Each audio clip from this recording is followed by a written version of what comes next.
2. Got it. Hello and welcome. We are live, I think. The temptation to swear is incredible, if I'm honest. It is. But bear with me. Right, that's live. Your computer's doing a bit of buffering like it normally does. Yes, now we're sweet. Right, boom. Obviously, the viewers have to bear with us while we log on to the YouTube ourselves because we have to do the live chat because we also took this little bit. We have to do this little bit of messing around at the start on these. It is. I'm just trying to find the live chat, but I've got the live chat, so now we can see what you are saying. I am, of course, Boggo the Doggo in the chat. Right. So we are live again this week. We don't do it every week, but we are going to keep doing it every now and again. It's easier, it's more fun, it's more interactive, and it just works. And I'm going to say this because I say it every week. You know the score by now. This podcast isn't possible without Verso. Fuse boards. These new RCBOs. Small form factor. I've got them as well. Yes. Small form factor RCBOs. Could barely get that out. Silver coated buzz bars. Reinforced DIN rail on the board and all that. They are excellent products. We've got some big news coming about Verso products in the future. So just stick around. Go and check them out. versoelectrical.co.uk. And you can send them an email, ask them any questions, where you can buy it from. But again, big news coming about all that. It's a sponsorship done. Let me stop you there. In the chat, Water Sparky, evening. Fun things to do with Tech Sparky, Matthew Dunham, and Wills is in already. Wills loves it, doesn't he? He loves it. Right. He loves it. We haven't got Russell Brand's brother in the house. This is actually Jada Spark. The pound shot Paul Weller is here. The pound shot Paul Weller. I don't even know who that is. Oh my god. No, do you know what I am? I'm one of them people that doesn't know anything about music. Listen, I bought in my whole entire life, I've bought 4 CDs. What was the first album you bought? This could be an absolute stormer. It'll be a now. I'm not even going to say it. Tell us. Come on. Can't. But no, it's too embarrassing. Oh, but mate. I bought a Tim Westwood one, which was like a mix. That was really good. He turned it out to be a word I'm not going to say in the first 10 minutes. Yeah. So, yeah. Did you get a Jimmy Savile vinyl as well? No, I got a So Solid Crew, 21 Seconds. Bangers, to be fair. And then I got what else? It doesn't matter anyway. Listen, I don't know anything about music. Weren't allowed to listen to music growing up. Luckily, this electrician podcast. What you are? Was you a Mormon? Wasn't. We're off piste already by a mile. Honestly, it's bonkers. Jay, welcome to the show. Thank you very much. I personally say, big one for me. Someone I've wanted to head on for a long time. We finally got you on. So thanks for coming on. Well, I hope not to disappoint. So top tier Instagram, in my opinion. For anyone who's not following on Instagram, top tier. I don't. Which is what we're talking about. Some mirrors, but anyway. Jay, what it is, mate. I don't go on social media much. I like Twitter now because Elon Musk. I've seen you on Twitter now and again, but not on much else. So. Usually being a bit of a troll, like saying things to annoy people. Yeah, why not? It's nothing else to do, is there? Yeah. But it's quite hard to get cancelled from there, isn't it? I spend half my time replying to people's stuff, just taking the piss, like Big Aldino and people like that. Do you know what I mean? Yeah, Big Aldino. Right, listen. Anyway, Jay. Couple of questions for you, mate. What do you do? Like, what type of electrician are you? I am primarily an absolutely bang average spark. So it's sort of 90% domestic, really. I work in domestic. I do a little bit like commercial. I know, I've seen the face. When I say like commercial, I essentially subdirect to a firm, and I work on a couple of contracts, and that goes across social housing to schools, colleges, etc. Occupied rewires and all that. Sorry? Occupied rewires in surface. Occupied rewires, yeah, like bathroom adaptations, this, that, the other. And then also the other side I do of that is a lot of insurance work. So I do ERCRs for flood and fire damaged properties. And then that's not too bad work, though, is it? It's not too bad, but all I'll say is I have probably been in most of the shitholes in the answer I saw them. We're off, let's go! in and around South London, doing that sort of work. So I do that, and then we work for a couple of builders doing extensions and rewires and bits and pieces and call-outs, etc. So that's primarily what I do. I do what I'll say is one of the reasons why I think Jay's top tier, Sparky on Instagram, is because it's honest. When you come into the trade and you're doing domestic, which a lot of people do, it's a great place to learn Jay's thing. And there's a good like double of all the work that's going off on there. Yeah, I've got quite an embarrassing story to tell this week. Go on. I got pumped. I got pumped off a job this week. I've heard this story. For being really. It's a roller coaster. Stand by, people. Get the wine out. Listen, you're gonna need it. Listen. So it's quite hard for me to admit. I'm going to be very honest. It is a hard subject to breach, right? So I'm going to take the mick because I do, but it is a hard subject to breach. So over the last couple of months, when I go to bed, my toes start stinging, right? And it's so bad. Yeah, it's like 1,000 needles being poked in your toes. You've mentioned this before, haven't you, about yeah. So about 2 months ago, I went to the doctors and they said, we think it's something to do with like your lower back being like where you're old and fat now. You probably damage your back a bit. And then after being on your feet all day, you go and lay down, you start stretching out and it does something to your back and it affects your toes. Because they showed a picture of it that shows exactly what part of your back does what part of your body. And I was like, all right, sweet. What can you do about it? And they was like, well, you've got to go to have an x-ray, blah, blah.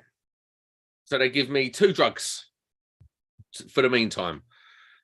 Something called quinine, I think it's called, which is sort of like to relax your nerves, or I don't know what it is. And the other one was tramadol. Woohoo! Right? So, which Jay sees a lot of on his job that works down South London.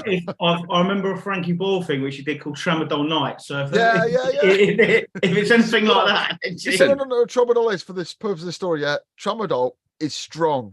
Yeah, really that's strong. all you need to know. So what it is, right? I was taking it, and I've got bad knees, bad ankles, arthritis toe, you name it. I'm 40 fat, been working on my feet my whole life, right? We all get it. And I started taking them and I'm feeling good, man. I'm feeling like real good. And I'm running upstairs and I'm keeping pace with the young lads and I'm thinking, but this is like a wonder drug. I'm all right. We should all be on it. We should all be taking it. I was like, there's no downsides to this. You feel good. You can concentrate more. Like you feel strong. You're faster. You're stronger. You're happier. Like, why wouldn't I take these? Me being me, as we've seen on the podcast many a time, if I start drinking whiskey, by the end of it, I can barely hold myself together because I'll drink a whole bottle in an episode. Anyway, so it escalated a bit out of control. And what I thought I was doing was being awesome. In my head, I was awesome at everything. Turns out I wasn't very good at what I was doing. I was just doing it really quickly. So I'd done a load of fuse boards, only little fuse boards in each hotel room. The geezer I was working with went round and had a look at one of them. He goes, "Why is nothing tight?" So I don't know. I didn't have a, someone asked you a question. Why is that not tight? No, well, I don't really know. It is reindeer. Now get out of the spaceship. But what do you say today? All you say is, I don't really know. And now I'd been off of them for a couple of weeks because I'd realised I was taking 10 a day at one point, and I was like, right, we're going back to old habits here. You need to relax. So about 2 weeks ago, I stopped them cold turkey, and I was just like bit of a miserable arsehole for a couple of days. And then so we started taking the fuse boards apart. They was all loose. You've just been battered, have you? Cloud 9 of these fuse boards. Yeah.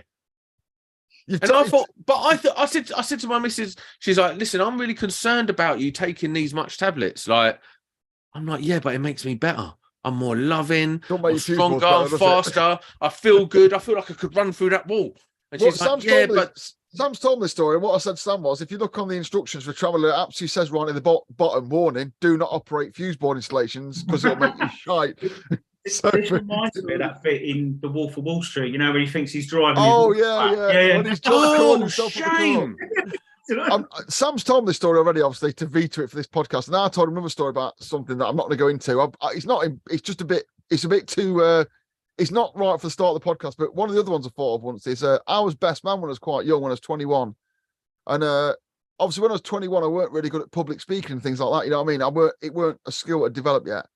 And my girlfriend at the time did a lot of training and public speaking. She had these things called beta blockers, which basically take away your inhibition. So I don't need them. She gave me, well, it was my ex-girlfriend actually. She gave me a couple because I remember my ex-girlfriend. I went to the wedding with a different bird, and she gave me a couple and I kept them. And I didn't have the instructions, nothing from you. So I took him before I did this speech. The bride's mum had to drag me down. I was just going for it. I was going for it like a madman, telling loads of stories I shouldn't have been telling. And I was looking at one people, I was just going off on one. But the worst thing happened, right? So with me, I was quite embarrassed by it. I was like, listen, you've been caught out and you look like you don't know what you're doing now. You look like you're a shit spark. Basically, you're a shit spark now, right? And that's embarrassing for someone like me who takes a bit of pride in what they do. And I just said, listen, mate, I can't make no excuses. I don't want to tell you the reason why. You've just got to trust me. Because I'm mashed up. Yeah, and I was like, listen, I'll just have to work the weekend and put it all right. He goes, no, I don't trust you around the fuse balls. So, mate, don't be ridiculous. Anyway, he tells the boss phones me up and goes, yeah, that ain't no good. I was like, well, I'll put it right. He goes, well, no, we're not doing that. I'll just deduct it from your wages. And me being me, right, I'm like, listen, fair's fair. I ain't done the job right. I'm not going to argue. I'm not going to argue with you. Until the wages came. This ain't shit fuse board money. Mate, honestly, he took... So I was waiting for 2 weeks' wages. He paid me like just 4.5 days. You've got to take it, haven't you? You've got to take it on the chin, haven't you? Well, the worst part was mortgage was due. We're working week to week at the moment because work's scarce. But it was rough. It was a rough weekend. But I had to take it on the chin because actually it was my fault. And he shouldn't have to pay for my problems. So I took it on the chin. And I am really, really, really, really sorry about it. But again, the reason I told this story is because we're the Sparks podcast. And I can't be walking around talking about electrical works and stuff like that, giving my opinion whilst hiding secrets like that. Well, off my nut. It's bonkers, isn't it? And but it's only for a couple of weeks. He but rang me mate, and told me, I was like, mate, you've got to tell it because one, it could happen to someone else. So that's it's education. It's in the trade. And also, two is if that geezer gets in the comments, you know what I mean? Let him get in the comments. I don't mind. There's some things I would challenge. Right, honesty, there is some things I would challenge. Honesty is the best policy in it, and I think the moral of the story is always read the label. Genuinely, it wasn't even that. I thought tramadol was just like a bit like cocodamol. You know, like if paracetamols ain't touching it, you take cocodamol, don't you? Well, a couple of them. I'll tell it then. I'll tell it just quickly. When Sam told me this conversation, I had a throat infection once in my early 20s, and ibuprofen weren't cutting it. Yeah. So the next level is cocodamol, which is it's the last one, isn't it, before you need a prescription? Is that correct? I think so. Even then, you can only buy a certain amount of it, can't you? What I found out is it makes me suicidal. So I'm taking it to stop the pain. And then the next day, I'm walking to the hardware shop to buy a rope, and I got half an hour street. I'm like, what the fuck am I doing here? What am I doing? I turn around and walk home. So like, be aware these things do affect you. And obviously, tramadol makes Sam fit fuse boards wank. So, do you know what though? They were still neat. To you, they was. No, they was neat. It's like when I think I'm a great dancer when I've dropped 3 pills in it. I might even have a picture of one of them. They were neat. They were like. Here's another thing, right? This is what wound me up the most. It was all dead though. None of them alive. I'm assuming. No. Listen, they've all got to be tested and then talked back up anyway. They couldn't set on fire. They're just like no. They got to be tested and talked back up anyway. So that was one of my arguments. Well, another one of the arguments. He goes, "You haven't used any grommet strip on the back of the fuse board." I was like, "We didn't have any." He said, "Well, why don't you just cut a bit of twin and earth and use that?" I was like, that is proper old proper. What tramadol was he on? And I was like, what are you talking about? I love the fact that he's used that as like there isn't any grommet strip, but be rough. Do you mean like I know, right? Be rough. And there wasn't any tape. Like I didn't want to use tape to mark the earth. Like so, the earth was black, and I didn't want to use tape. I wanted to use sleeving. So I was like, well, what cable are you using? It was armoured from the main board into what am I on about? Am I on tramadol? Excuse me. and obviously, I didn't want to use tape for the neutral, which was grey. Right. For me, thanks. I wanted to use sleeving, so I thought we'd go back and do that at the end. You ain't sleeved the neutral. I was like, we didn't have any sleeving. He's like, well, you could have used tape. I was like, use tape. It's a bit gash, isn't it? It's on thin cables. It's not possible to make it look nice, is it? We had a similar scenario when we were working in school, and I won't mention any names here, but we were working in like it was subs from someone else, and we were the contractor. If that makes sense. It was a bigger electrical firm, and they got it through, and they did a similar thing where they snagged the job halfway through. So we're doing a load of emergency lights and a load of conduit. And they did a similar thing. They snagged it halfway through, saying, it wasn't actually me, but it was a lad I was working with. And he said, oh, yeah, you haven't put any box lids on that. You haven't done that. But like, none of it's live. Like, I wasn't finished. Like, we've been here a day and you come through and snagged it. So I'm the same as you. I would argue that there's some things I would argue, like, I could even argue not doing the board up because it's like, well, it's all got to be tested anyway. I don't talk them up. I never talk them up because, like I say, you put it away, I think it's calling it. Yeah. Then you do the testing, then you put it away again, and then you talk it all up. But there was some other bits and pieces I didn't do well. Like it wasn't finished to a standard you'd expect from a Spark if you was going to finish it because you battered. Well, yeah. Shall I do an ooze now? But like I think the problem with that is, like you said, as soon as there's that bit of doubt, isn't there? As soon as there's that moment of doubt, right? They're going to then start pulling all the other things up. Do you know what I mean? Yeah, oh, mate, they did. They went. They'll start picking stuff. There's no grommet strip. There's no this. That like. Do you know what I mean? Yeah, and I mean, I think they pulled out a couple of I made off some other switches and that, and one of the earths popped out. So shit that happens. Do you know what I mean? That shouldn't happen. I'm not saying it's right. Yeah. You never know, though. Probably wouldn't have happened had I not been flying above the clouds. If someone wants to get rid of you, they'll pull up everything. I got sacked from a job where I was doing a cream work. Listen, I wouldn't say they're trying to get rid of me. I'd say I'd done a bad job. Which I got caught because I was thinking I was doing a good job and really wasn't. It was so amazing. I felt like I was on top of the world for about 3 weeks in total. I felt like I was God's gift to everything. It wasn't me. It was the unicorn that was helping me that left all the cables untied. Yeah, it's one of them ones. Is that Pink Bunny in the spaceship that did it, mate? Not me.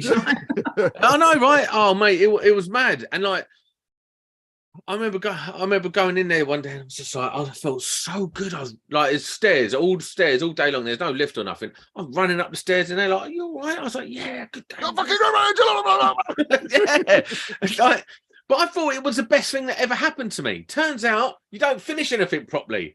But listen, just diving into the chats a minute. Don't travel on Spark, kids, is the moral of that story. Always read the label. Yeah, you know what I mean? Like, be a 40-year-old man and be responsible. Don't be such a Burke. Tramadol is highly addictive and you should not take more than 6 in any 24 hours. What have you been to a day? 1 or 2 every 4 or 5 hours max. 10 a day, you're lucky you're not dead. But this is my problem. This is where I let myself down, is I can't do anything by halves. I'm like either 100% in or 100% out. Yeah, but not with tramadol. With anything. You should be using a torque screwdriver. You're right, Wills. I should have been using a torque screwdriver, but I'm only putting it away because it's got to be tested. Do you know how many torque screwdrivers I've got? Missing? Torque screwdrivers I've got these two. These are my torque screwdrivers, yeah? That's all I've got. Jamie, you've torque tested, didn't you? Right. So I don't know if it's like a college or whatever, but how many times have you seen a board that's been torqued up and then you pulls out. uncork it again. Knacks the terminals on it. So I've got this. I can see here. I've got a massive torque socket set. You know, because when you're doing bolts up, bolts can take a torque.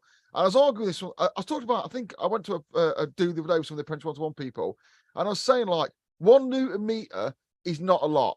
That torque range there, M10 and 8. I think an M10 is 54 Newton meters, which is a good old amount of Newton meters to measure. Yeah, a torque range 0.9. You telling me a little pissy 90 quid torque wrench can accurately measure 0.9 Newton meters? Can it bollocks? Yeah, but here's the thing with the torquing as well. When you torque it up, you can still get a nip on it. Yeah. Like, it doesn't torque it up like real tight. You torque it up and it clicks, and then you could go in with a screwdriver and give it another turn. Yeah, easy. but that's like saying, well, what's the point? I mean, personally, my wrists have not let me down. I don't get it. They just feel too loose to me. But I was so embarrassed, I didn't want to argue it. I would just I took it on the chin. I was like, listen, I'll take it on the chin, whatever you want to do. I can't argue it. Well, I could, but I didn't want to argue it because I didn't really have a leg to stand on because I was taking too many tramadol. I'm on 6 drugs that stop me from using heavy machines, but sound like I had 30 Red Bulls flying high. That's fun things to do with text. Listen, I'm not condoning it. It's not a good thing that happened here. Shall I do the news? Do the news. The news is, what's this one? I went on last week. Will was on. Cheers, Will, for covering for me. I was really, really busy. I just want to echo how much I enjoyed it. And I know it sounds like I'm banging Will off again, like a thing, but I've got to say my bit on a point that I thought was brilliant about Will with AFDDs. What are you talking about? When Will was on the show. Are you on tramadol? No, but what's that picture about? That's Will. I've just pulled it off the website. So I was going to say, nice one, Will, for signing the Armed Forces. I didn't Forces. notice that was him because he's got. Oh, I didn't notice his hair. Right. He's signed the Armed Forces Covenant, so I used that picture to promote that. But also, the thing that really got me was, I think he's brilliant, and I used to say this when I was training, is AFDDs. I've got a bit of time for him. What was the tower? I've just gone. Someone told me the name of the tower that caught fire. I've just completely lost it. Grenfell, yeah. What he said, got to say, fair play to you, yeah. There's nothing wrong with the electrical work in there. It was the cladding. It was the fact that it escaped. And to come on here and say that, I really respect him saying that because I totally agree with him. So yeah, that was I've listen. Not enough people have gone back and watched that podcast from last week. It was such a good podcast. Wills is like, and I'm not just saying it because they sponsor the show. How many people do you get on from a company that sells to the trade that's that honest, knowledgeable, and can hold their own in any situation like that and be truthful and resonate with the sparks? And then saying like AFDDs are a bit of a waste of time. At least you're selling them fair one. If anyone wants to come on in, adopt that attitude to any of their products, you're always welcome. But if you're going to come on in, just give us the big sales thing, then don't bother. But if you want to talk honestly and openly like that, get on. Fair play. But yeah, I just thought I like their technical stuff they do though as well. As a spark trying to understand the gear that you're putting in, I think they go above. Oh, what their little snippets they're doing? No one's doing anything like that. No, I haven't seen amazing. No one's putting a face to it, is there? And I know it keeps looking like we're sucking Will off, which we're not. Why'd you have to say it like that, though? Well, it's just like the most crass thing I can think of to annoy you. But yeah, but I'm not. I generally appreciate it last week, and I really enjoyed listening to it back. Next one. I know we all love a bit of energy saved on this show, yeah? This swimming pool is being heated by a data center the size of a washing machine.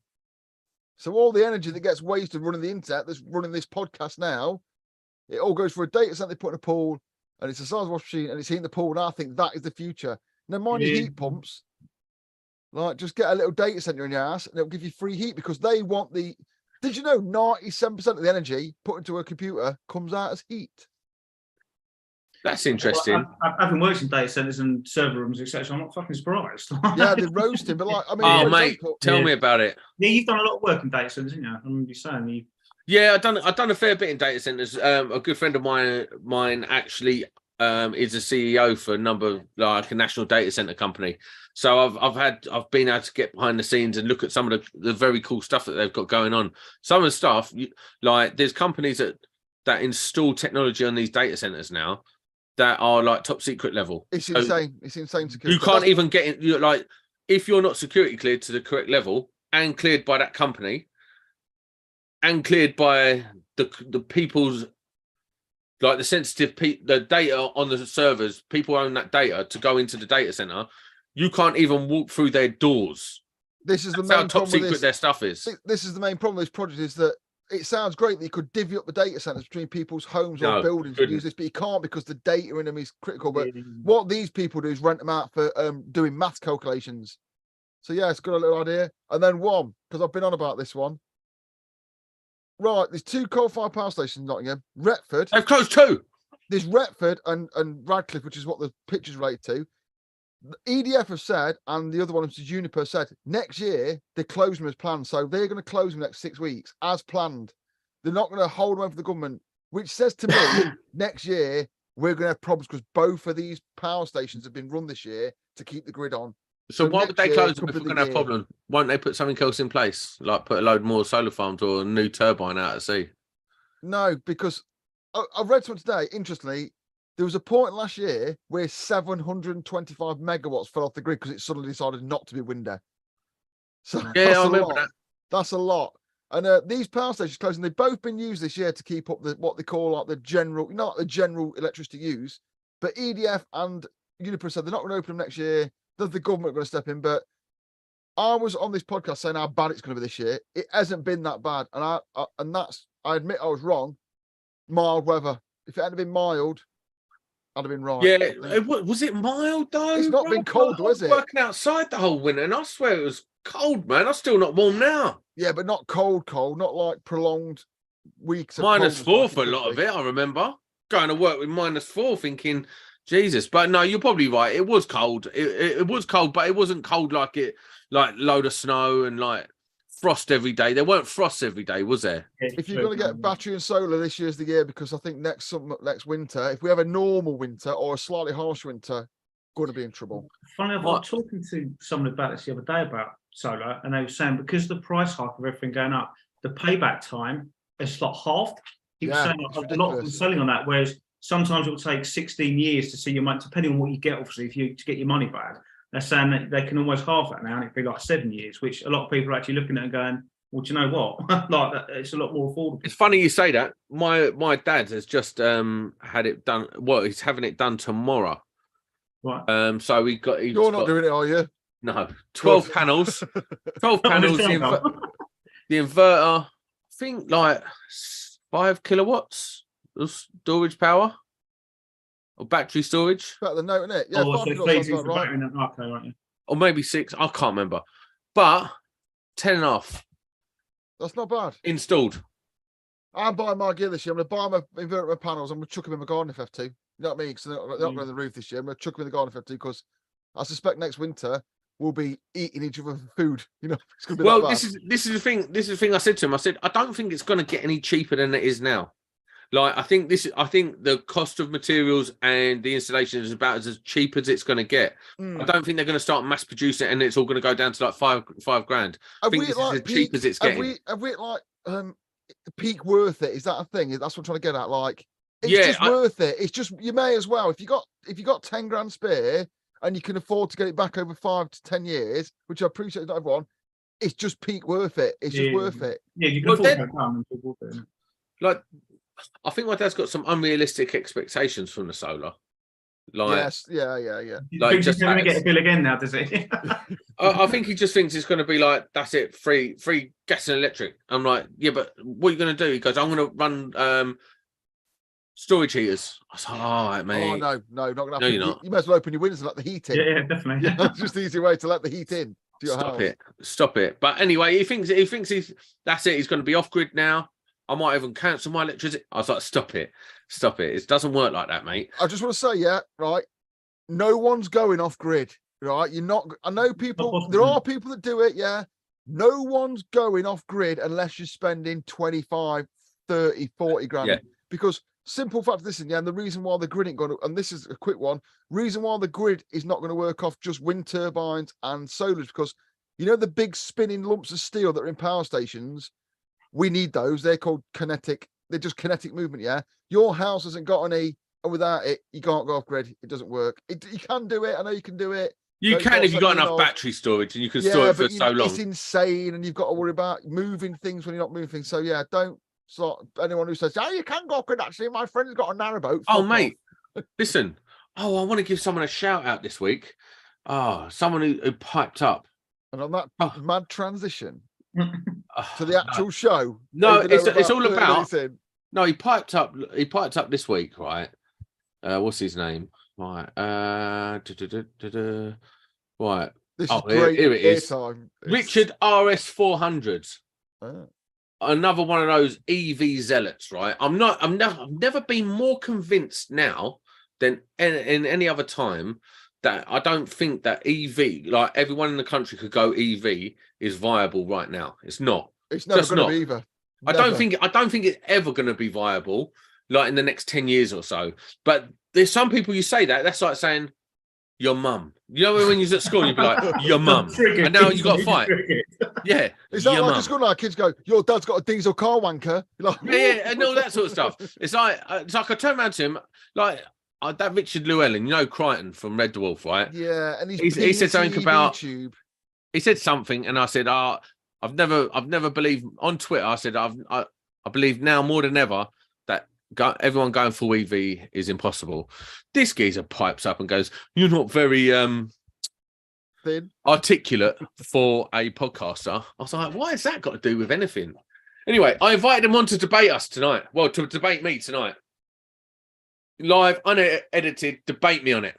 And I hate about this. A lot of EV people, yeah, and like, right, I've got a battery outside. I'm getting solar. I believe in EV cars. I recycle all my plastic. I recycle everything. Yeah, I'm into the eco shit. I don't want us to knacker up all the world's resources, but I'm also a realist. I appreciate that things aren't going to happen overnight and that things take time. But EV people, they buy an EV car next to like, "Hello, dear. See that dead swan? That's not our fault because we've had an EV car for 24 hours. You prick." They just become. And also with the EV cars, right? Unless you're buying like the P100 Tesla, like the all singing, all dancing one, or that Porsche one, they're a bit shit, really, aren't they? All the other ones are a bit shit.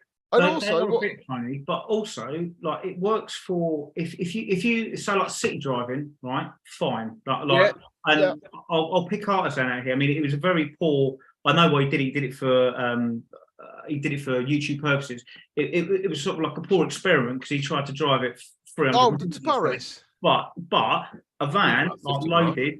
If you think a van loaded with your gear to get to site, right, you can halve whatever mileage or range you're going to get out of that straight away, right? And then you get stuck in traffic, or like you want to put the heated seat on, or you want to put like anything. Just or what if you're driving at night with your lights on? So the firm I worked for, they had one of the little Kango ones, right? And it was great for going in the city, but when you had to go out and do a long journey, you had to stop at one of the the super chargers, and get bummed for the price of it and have to wait half an hour. You know when they do work, like if you've got, I don't know, a university campus or a big massive industrial site and you want to drive around there, they're great because you can have it sat there doing nothing on charge. You can drive it down to a shop, you can drive it down to parts, but general tradesmen aren't going to see the use of an EV van for anything the next 10 years. The technology's not there, and like you say, but it's almost being sold as like one size fits all, and it doesn't solve that problem. So, I mean, A, there's a cost, which is ridiculous, and like you say, secondly, it's just not practical. Like you see a lot of, especially in town, you see a lot of guys going, "Oh, I'm an electrician on a bike," or this, that, the other thing like that. Only works in certain circumstances. You know what I mean? Like you can't carry your kit and do that. Do you know what I mean? Do you know what they also do? You know what lithium batteries do? That shit catches fire. That shit catches. There's just not enough EVs out there having crashes like petrol cars are. But if anyone, what I love as well is when you say to them, "What about the cobalt?" And they go, "Oh, it's okay. The poor children dug it up with their bare hands." Yeah, but they're like, they come up with all these excuses and stuff, and I'm like, "Listen, it happens. Like, I've got a mobile phone here. It's got cobalt in it. I'm looking at that thinking I feel bad, but then I think, oh well, I need to scroll through TikTok tonight or whatever. Like, I forget real quick. That's the realest part. If you can just say, "Yeah, I know some little kids dug my cobalt off my battery," because I appreciate that's what happens. I appreciate that not all manufacturing in China is ethical. Because like my iPhone's been put together, that factory's got a very high suicide rate and stuff. Yeah, I just have to admit that because that's what really happens. No, dear, I don't think they died for our cobalt. I think our cobalt was dug out only by people over the age of 18. My cobalt comes from baby seals. Yeah, it's great when it fits like their narrative, but as soon as it doesn't, like you say, it sort of like gets their back up. That Richard Llewellyn, I've got a lot of respect for as an actor, and I really enjoyed him as Crichton. Yeah, but is twisted. It's like they don't want. Oh, we're not talking about that bit. It's like you got to look at the old package on these things, ain't you? Yeah, but like it's the equivalent of being a champagne socialist, though, isn't it? Do you know what I mean? Yes, yeah, It's yeah. that sort of. You know. Everyone can have free money if long as I've got an EV car. Yeah, exactly. Do you know what? I would like to talk to him, not on this show because I'm not begging him to come on or anything. I'd like to talk to him because I bet he knows a lot more about it from their side than we do. Like we sort of know like the nuts and bolts side of it from our side and how difficult it is and all the other things because we've been talking about it. But I expect that he's probably got a good like counter. Oh yeah, he's definitely a knowledgeable guy. I mean, he definitely knows his stuff. But I just think with a lot of the EV press, and I'm not saying it's them. What I'm saying is if you're going to talk about EVs, you need to tell people that are going to watch your program what they want to hear, don't you? They don't want to hear about little kids losing around in mines. Right. So maybe he knows full well. And if you got him in the pub, he'd have a great chat with you, like I suspect a lot of people would. But actually on the forward face of it, not me, I'll chat like this all day. But on the face of it, he can't be seen to be doing that because it won't sell show. And that's what he makes his money out of. So yeah, whatever. Who cares? Which gets us nicely around to tonight. Let me tell you this. I'm so far away from buying an EV.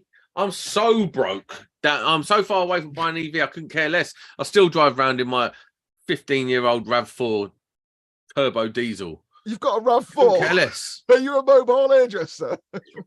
Oh, no, it's decent, mate. A RAV4?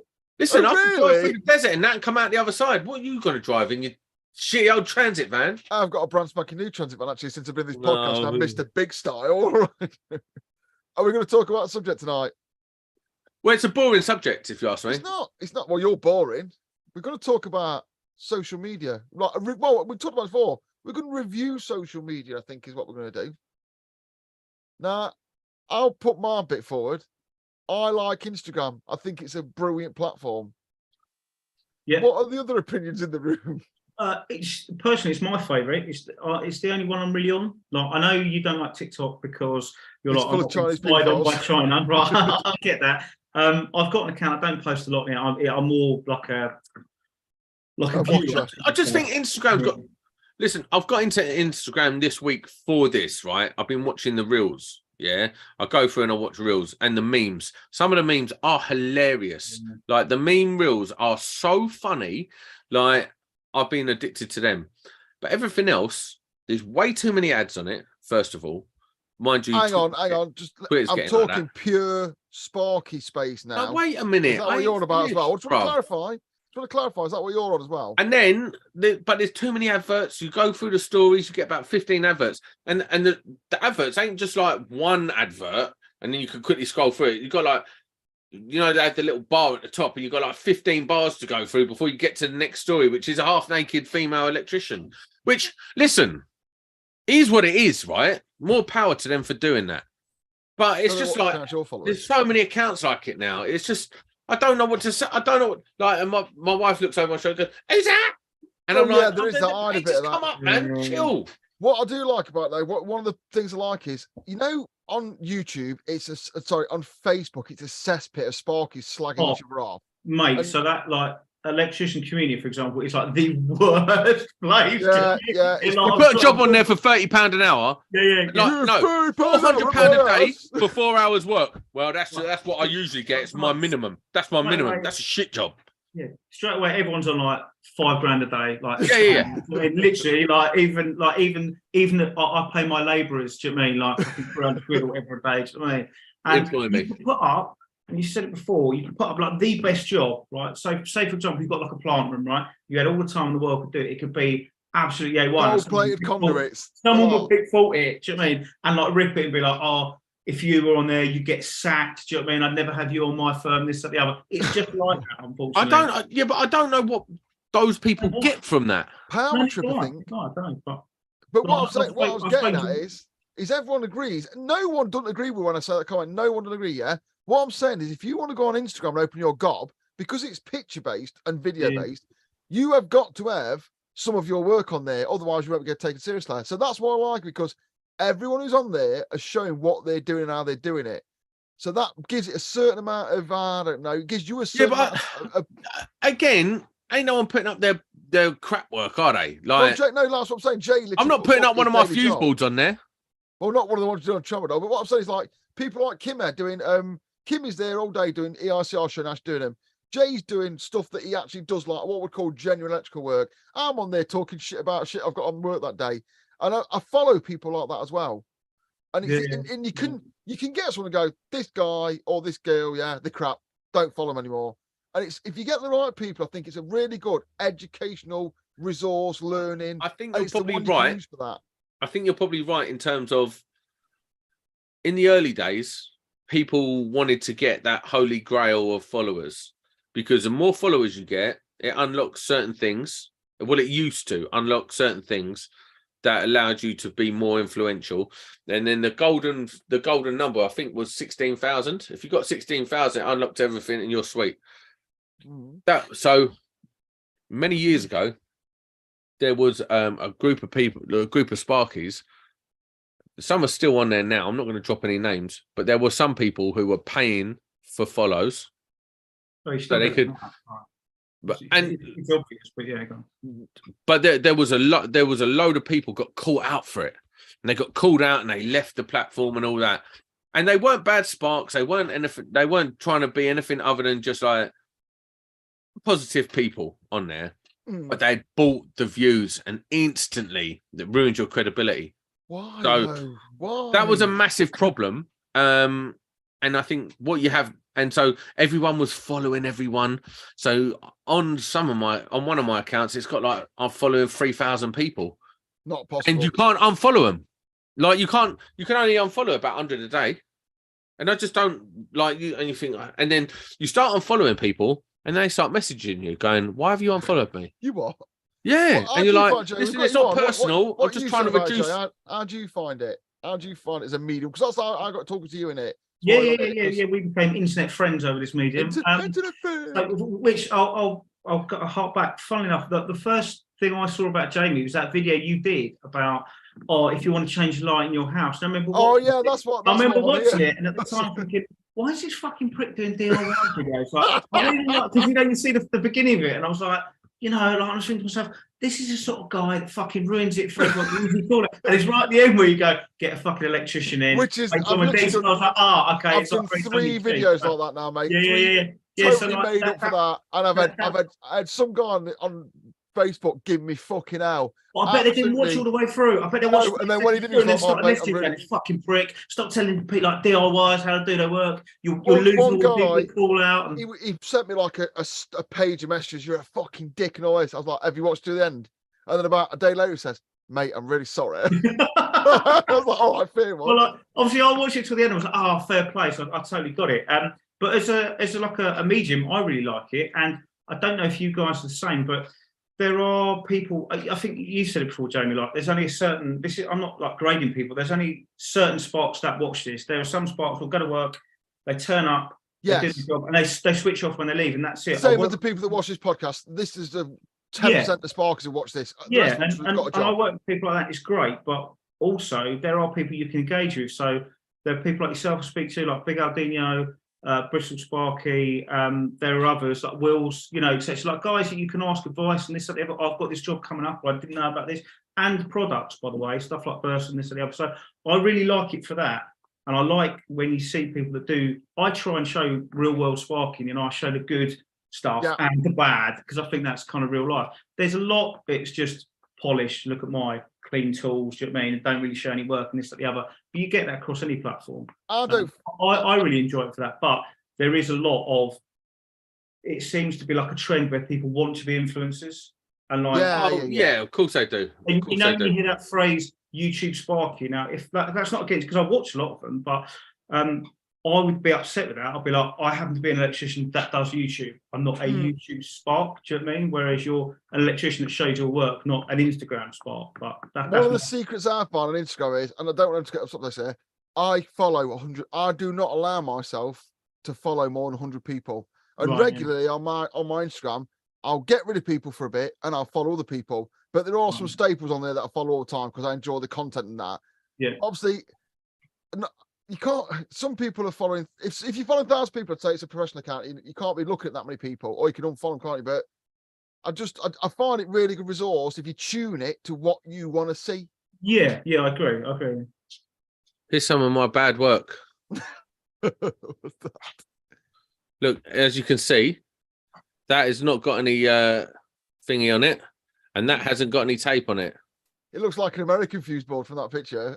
Is that on Instagram? What's your account called? I'll look you up. No, it's not on there yet, but I'll put it on there. I'll put it on there later. Trombone Spark. The Trombone Spark. Why you got to be like that, man? Well, we've got to laugh or you'll cry. Literally. When you had Kimmy on the other week and she was talking about some of the things that she's seen in social housing, that really resonated with me. I've got a few stories, some I can't tell on here, but I've never been in a situation that she's been where that guy basically almost kidnapped her. Do you know what I mean? It was like, you're not leaving the house. And you think, yeah, to be fair though, mate, I don't think you have the same sort of vibe as Kimmy. Yeah. You know, well, exactly. But yeah, why would you? I'd be questioning their mental state if they wanted to do that. I think you've got a big problem. Yeah. Like, seriously, mate, this, you know, but there are a lot of places I go to and I always make the same joke. It's a two-man job, like one to do the job and one to watch the van. Do you know what I mean? Because you are like, I'm going to come out and have no alloys in a minute, you know, but... Don't say you've got alloys. That's it now. You'll be robbed all the time. Oh, they scuff the fuck anyway. It'll be fine.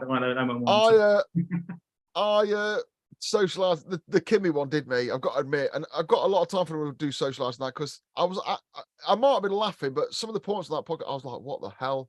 Yeah. And I appreciate that no matter how rough an area is, people have got to go in there and do the work, haven't they? Yeah, but do you know what I didn't realise with the bit that she said, because I've followed her for a long time, seen her on this. But when she was saying that she doesn't wear a uniform because people think they're old built, and I was like, do you know what? I'd never thought of that before. Like, yeah, because, boots and work trousers. Yeah, and this isn't me being misogynistic, but they're probably not used to seeing a female electrician on those estates and then dressed in a uniform. It does make her look like old Bill. So I was like, I can see why she doesn't. That would only affect women. I think that's the problem. That only that's what I'm saying. That wouldn't even cross my mind. Like I was saying, I went to a job Mitchell the other day, and the geezer offered me weed, and I was like, mate, it's 11 o'clock. Wait till 12. Is it impolite to offer me this before the witching hour? Is that where they go? I'm sorry, I'm so rude. I haven't offered you any weed. I was looking for a number, and it was sketchy, and I was sort of doing what she would do, look for a number, and the geezer didn't question. But I was thinking, well, if that was her, do you know what I mean? It didn't cross my mind, but that's like another hurdle that they'd have to go through. How bad do you find then? What is the difference? Because I know Kimmy does a lot of counsel-y stuff, doesn't she? Like pure counsel. I do some, yeah. Do you do it as well? So like, for example, I think I've put it on my story before. There's a job in Deptford, which was an insurance job. I'll tell the story here, right? So the house set on fire, right, because the neighbours were smoking outside the house and flicking fab butts at their own shed, which was full of petrol, by the way. Honestly, right? And the wind then blew and set next door's roof on fire, right? Which then set their roof on fire. So they moved out. We got that, and it's a sketchy area anyway. Like, you roll down there, and you're like, okay. There was a van that would look like somebody been living in it. Deptford.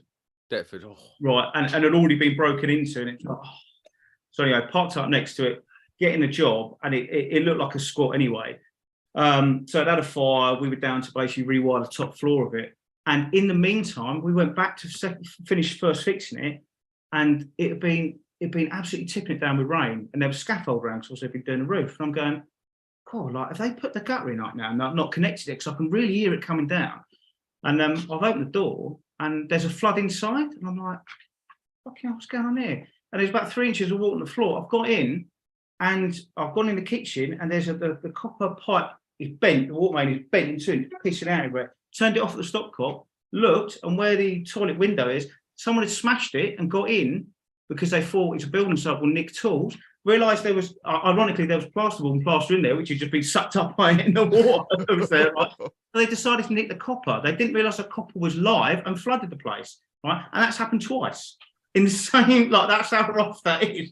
Is it that much money, copper? I know it got a value, but it's not. I think it was kids, and I don't know if it was them actually trying to like nick the copper or just like, oh, we haven't got anything, so we'll just cause damage. Do you know what I mean? Yeah. I don't think at the minute it's worth the amount of effort it takes to steal the copper, take down the scrapyard. I don't think it's worth the calorific value of the food. Yeah, true. But I suppose if they thought, oh, we'll break in, we'll get something for it. We're in now. Yeah, right. I mean, I've done ERCRs on places, and the guy was dealing out, the son was dealing out in Streatham, like literally going out and dropping off the floor over there. In fact, so there's because Sam, you're from Croydon originally, yeah? Right? You know where the McDonald's is, like near Thornton Heath. You know the drive-through McDonald's. Right, so you know the area I'm talking about. Right, there's a road opposite. I won't name the road. Again, we did an insurance job in there, and I was outside and phoned to someone. Dicey round there. Yeah, dicey, right? And get this, there was a house opposite. It was so blatantly a drug house, it looked like something out of The Wire, right? To the point that people were driving up, posting money for the letterbox, and you could see stuff dropping out the window, right? This is at like 10 o'clock in the morning, right? And there was a British gas van that was parked in front. And but like there was obviously it's no off-road parking around there, but he's parked in front of it. I've come out on the phone. The geezer's come up to me and was like, "Mate, is that your van?" I was like, "No, mate, that's British Gas. Mine's like parked up the road." And he said, "Mate, we need to get it moved because clients need to get on a drive." and he went up, and the geezer was like 4 doors down doing the gas meter, and he made him move the van. Like that's how like some of these areas are dodgy. But I go to some very nice areas as well. But you know, I worked in a place that's so dodgy that I'm not going to name this because this is allegedly, I'll say, right. The local regular fast food drive-through. Yeah, my mate worked for this regular fast food drive-through. He told me a story. Says the place was getting robbed. They thought the staff were on the pinch, so they audited it on the slide. But don't tell them. And he's like, the money balances up exactly, but the cash and the credit card are wrong. So there's loads of cash in the till. But there's loads of credit. There's no cash in the till, but there's no credit card. There's loads of credit card transactions. Yeah. So what's happening is people are taking credit cards, taking the money out, but the money's all right. The money's all there. And they're like, well, why would someone be doing that? Then they think, oh, it's money laundering or whatever. But what it turns out is they were selling gear through a drive-through, but taking credit cards. So they're taking the credit card, taking the money out of the till. You got to admire the genius. Yeah, but you've got my ingenuity there. Like, you know, that's very niche. It was bonkers. He's like, yeah, never robbed a penny, never took a penny every night, added up perfectly. And they were taking the credit cards on their own machine. But then on the flip side of that, I thankfully the firm that I sub to, they do a lot of high-end jobs as well. So we do, you know, we have worked in like millionaires. I saw you put a 2-bedroom loft conversion we did the other day. It was the size of a tennis court. Yeah. That's about the third extension they've had. But anyway, but we were in a road in Wandsworth, and we pulled up, and it just goes to show it doesn't matter how nice the road is, you're down. We looked, and there was a Merc next to it on bricks. Right? It was like they'd stolen the wheels. And someone, I think the neighbour was saying, you know, you get catalytic converters nicked. They're saying that they're nicked to order, so people will just drive around until they see a nice car and have them away. So because theirs has been nicked. It's in the catalytic converters. Pretty much, yeah. So it just seems it doesn't matter what area you work in. You know, you get. That's the worst for me. That's the I got when I used to work. I'd be on sites. I'd be on like industrial sites and all that. And I'm still worried about my van. And it must be a nightmare for you lads like you doing that. Oh, so to the point is now because I do a lot of jobbing in bits and pieces as well. So I end up only taking the kit that I'm going to need. But if I know I've got to do like say I've got to do a call out and then I've got to go and like wire an extension, I have to take everything. I've had to lug it all up the stairs before to one job because you're that paranoid about it getting robbed. In fact, I did the RCR the other week and I only had my test gear with me, and I stopped. I had to go and get some bits and pieces for the house on the way home, and I took it in with me because I'd seen again some on social media a van getting done. Do you know what I mean? Straight away, you test gear and everything you've got set up. Like, you're looking at $1,000 before you've even. Lads, and that, especially around London and that, I just feel, man, I was like, can you do any work? I mean, I used to rock up to a site of like everything in there. It's in lock boxes, you know what I mean? I got a bit of scared because I have to go places, but domestic place like that, I just don't know. I'll be honest with you, I've never had a problem with it, but I had a van for years, and then I had a really flash R1 at the height of motorbikes getting nicked, and I was parking it in high risk areas and stuff. I've always been really, really lucky, so I don't know what the pain is like. But I know Mark Allison got his van done last year, didn't he? And then he was working away there, wasn't he? And the joke with that, he got done in the Premier Inn car park. Yeah, but the problem is, you get people watching him. So unfortunately for people like Mark, because he says he does work away quite a bit, and he paid what £15 to be in that car park, and like CCTV. Police aren't bothered, and this, that, the other. So when my van got done, it's a few years ago now, must have been about 5 years ago, and thankfully it was enough, they got away with enough stuff, but they didn't get everything. They got some test gear and some hand tools and an SDS, but that's still a couple of grand's worth. But they reckon they did 14 vans in that area in the weekend. So they reckon that someone came down the M23, probably from where I used to live up in Surrey, in and around there, just did a quick dart round and just did a load of vans because I think there were 14 done at the same time. You know what though? Is it like honestly, like how much you're gonna make out of that? Honestly, Well, they don't care. the problem is, it's people buying it. Don't you go on Marketplace, like you said before, and Jamie, you said this, and I noticed this the other day. Yeah, Claire from Sutton selling a set of SDS drills and batteries. Yeah, I know, right? Every time. For yours, Claire, to be honest. Yeah, with like 4 different names in it. Like, and you have to be really careful in there because I've bought stuff in there before, but it's from other Sparks and said, oh, like, you know, I've bought a couple of Vitos, but like I just don't use them anymore. Do you know what I mean? It's stuff and they showed receipts. So there are stuff, but like you say, when you're something like, oh, I've got a Makita Ripsaw, and then I've got like a Milwaukee radio, and then I've got like this DeWalt set, and you're like, it's got 4 different names in it, and it like, and like I think you said before, Jamie, it's always like the other half's wife, or girlfriend, or something. Like, I just like say you nicked right 30 drills. How much is that actually worth? All told, you know why no one's buying it. You know what? And I genuinely believe this. I've been told it goes out the country. It goes abroad. Yeah. So containerised and get us abroad where they can sell it for good money. Yeah, because they're using hand drills. I don't know, Lithuanian hand drill farmer gets electric drill, saves his wrists. But I used to think, who's buying it? And people don't buy it, but apparently that's where it all goes to containers and goes out the country. Yeah, I think they do go out the country. I mean, I'm not saying they necessarily go here, but the guy that trained me, he when the last recession hit, well, not the last, but I think it was like 2007, 2008 when it really hit. Yeah. He said he had worked a bit like you, Sam. He worked on a lot of commercial and big, like he worked on Wimbledon, he worked on the old Wembley, so the new Wembley and this and the other. I worked at Wimbledon. And good job. Nice. And then, so you know, suddenly when that like the arse fell out of it, you've suddenly got thousands of Sparks out of work. His other half is South African. They went, do you know what? Should we just go and over there and try it out? Because I think Dad's mate had an electrical firm, and when he went over there, all of them were saying, "Where'd you get that drill from?" Because you can't get it here. Like he brought over a load of drill, and he could buy stuff. So I'm not saying it's going there, but like whereas there's more profit. Yeah, you can't get it's the like same. The cars, isn't it? The cars are the containers, don't they? Yeah. So like you and I would want like say a top of the range combi drill, for example. You can, you get it from Screwfix. You can go on ITS or wherever and get it, or Amazon and get it delivered the next day.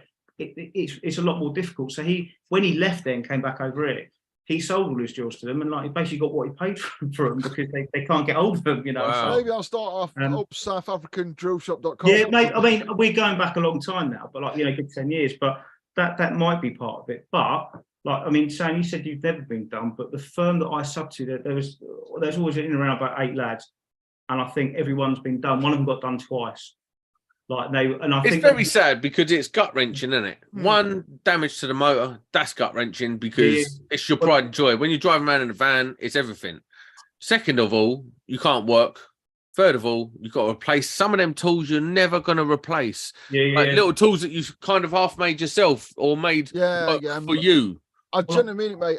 I've got people who I do not like, I'm not going to name anyone, but you know what I mean? I won't wish van theft on them. It's just like, I just couldn't put it on anyone. It's just you said it, Jamie, that like even the VAT man won't take the tools off. Like the VAT man won't take they won't take them. But when my van got done, like it's not just the fact that like they did so much damage. It was an old Berlingo anyway. They did that much damage. It wasn't really worth fixing the doors and that. You know what I mean? But now you've got to drive around like a tramp. Yeah, exactly. Yeah, but I know a lot of lads who left it. I always see up in town, especially they've left it because they're like, it looks like it's been done, so people aren't gonna redo it. Do you know what I mean?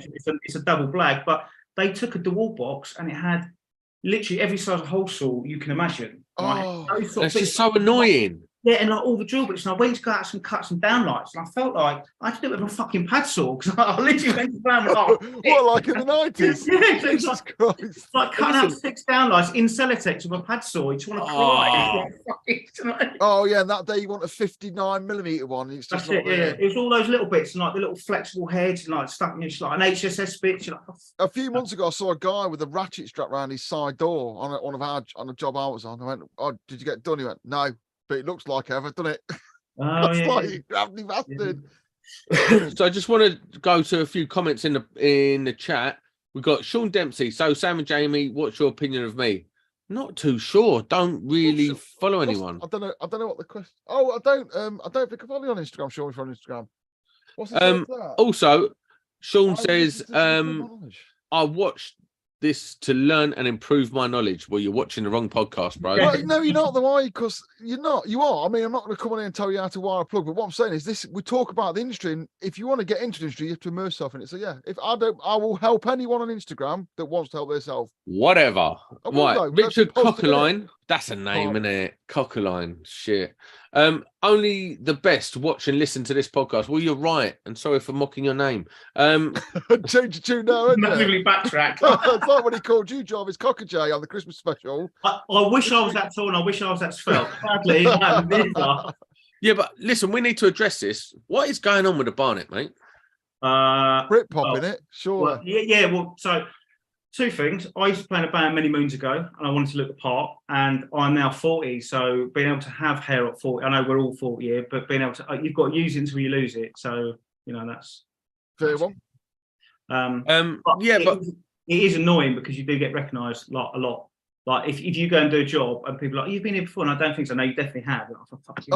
Yeah, you ain't getting away with it, are you? You're not overt. You're not covert. You're overt. Yeah. Twinkle. When is Sam going to buy some paint for that cupboard? That chipboard. Listen, right.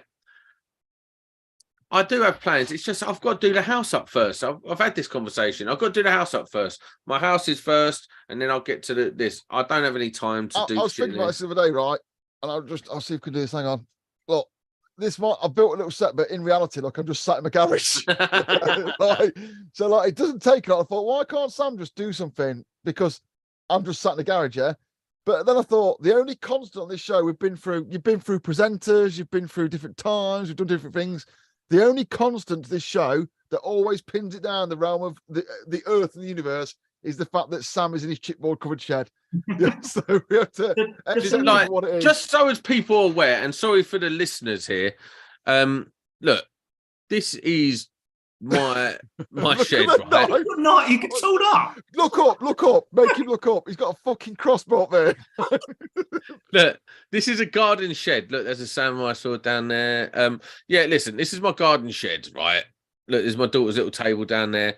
It's just a garden shed. Right next to the knives and the crossbows. Do you know what I'm jealous though, right? I'll do it here, look. I'm not gonna be lying, but I'll try, yeah. Your garden shed has got loads of space, yeah. My garage, look.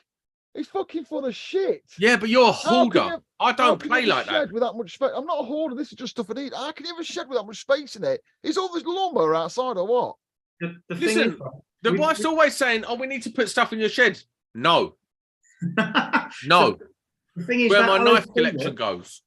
That OSB look there, right? You go to, I tell you go to like Peckham or some like trendy South wine bar. They're like that now. They're OSB tables with Galv everywhere, and you think it looks like a site. Do you mean I'm like this looks like the site canteen? But what you're saying, Jay, is that Sam's had that shit for so long, it's going to come back into fashion. Yes, that's trendy. Do you mean like 90s haircuts? Do you mean they've come out? You know what we're doing? It'll be selling fucking bowls of cereal for 15 quid out there next. Yeah. Listen, it is what it is, man. This is my little domain. This is my little sometimes I just come and sit in there. I don't even do anything. Like wife's moaning, oh, this is this and this, the child's being crazy. I'm like, I just go into my shed, I've got work to do. And I will literally not even be on my phone. I'll just come and sit in here. I think there's 100% for that. I think that's shaking on tramadol, right? yeah. Doing strung out, man. I feel sorry because it's nice to. I think all men have to have a little space, don't like that. I think it used to be called the potting shed, isn't it? Which is where gardeners went to masturbate. But I just like to have a thing here. I just like to all my shit's there. I can just come in there and do my shit. I just feel sorry for my wife who hasn't got a space like me. Well, she's got the kitchen, but no, she's got the wife's got the whole house, right? Yeah, I like that. Listen, they've got the whole house. I had this skull, right? I quite like skulls sometimes. I don't know, it's weird. Nice. No, it's a Day of the Dead skull, right? So it's all sort of different colours and that. Anyway, I put it up on a shelf, and then the picture slowly. I was watching it. I was like, "You dickhead!" Right?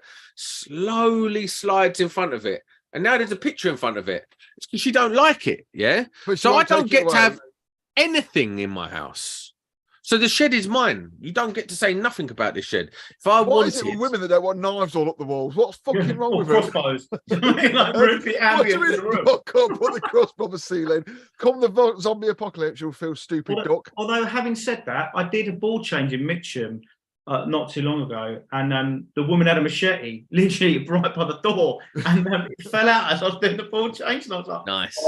and she went, yeah, my daughter had a bit of trouble with some people, so I just keep that by the door, and I'm like, no, it's fine, I'm I often think, because I mean, we could do a whole show. I have a short samurai sword next to my bed. We could do a whole show on what people find with the Sparky, because I found all sorts. I've still got a lot of it, but when people do put something like that in the door, you think, what are you going to do with it if a load of people start rushing your door? Yeah, exactly. Yeah, Not running off for you. Chop them up. Yeah. You can just cut them all up, and they're going to go, oh, right, you finished. Bash. The funniest thing, she had that, right? And then I had to go and check the bonding underneath the sink. And I've got a picture of it somewhere. There was just a massive thing of lube. It was like, all right. my old boss I was going to ask him actually, but I don't see him for like 20 years. Yeah, we used to do student accommodation, and he'd go in there going, "There's porn in here, or there's a dildo in here, or something like that." He used to say it, and then he'd find it. He had like a sixth sense for filth. Yeah. What can he go? I used to work with someone, and he used to do a dildo hunt. Yeah. So if you worked in there like in social housing, he'd be rifling through the drawers. I'd be like, what is he doing? I was quite young, so I was embarrassed by it. Yeah, it used to happen. I remember someone doing one of those at my mate's house at a party while she weren't in. Sorry, my mate. Yeah. And when someone found it, we thought it was hilarious because she's 20s. But then what ruined it was I went to the shop, bought a load of jelly, and cast it into a jelly mold. Which she did laugh about after. But yeah, socialising, my old boss, he could find anything. He just went, "There's something in here," and he was always right. There was a story like that, and it wasn't me. It was one of my mates had told me that. And that's what this fellow used to work with, and they said a similar thing. He said they were all about 21. They went to a house party, and apparently the geezer's mum's a bit of a MILF, right? So the guy went and ruffled through her drawers, found that dildo, right, and was like going around with all lads like this, that, the other, and he threw it in. They had the light, you get those ones like it's a hanging light. But he threw it so like it's upside down, so it gave a shadow, right? At that point, the mum came back and was chatting to him like, "Oh, we had a nice time, this, that, the other," and then just looked up. Like, get out. Right, and on that loose electrical content. Electricians Podcast, we are out.